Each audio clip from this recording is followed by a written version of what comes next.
आज आपण बनवू गाजराचा हलवा। त्यासाठी मी गाजर घेतले आहे 1 किलो, त्याला मी किसून घेतलेलं आहे।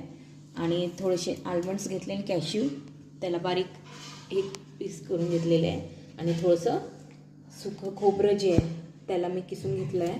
आणि साखर अर्धा कप, दूध 1 कप घेतलं आहे मी, आणि इलायची पूड आणि थोडंसं तूप। त्याला गॅस ऑन करू, कढईत थोडंसं तूप, ते थोडंसं तापू देऊ कढईत, आणि त्यात घालू आपण गाजराचा किस।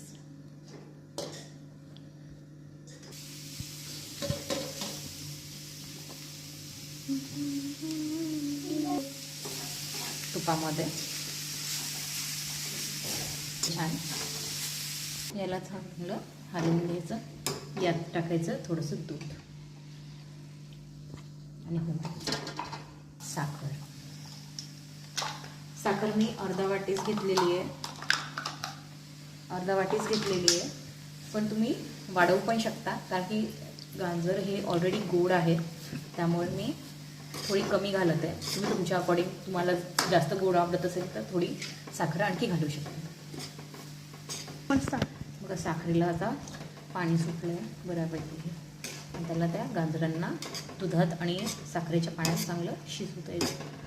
त्यात थोड्या वेळाने थोडंसं दूध आटलं आणि हे साखरेचं पाणी आटसर गरमागरम माझा गाजराचा हलवा रेडी आहे। ही रेसिपी तुम्हाला कशी वाटली नक्की कमेंट करून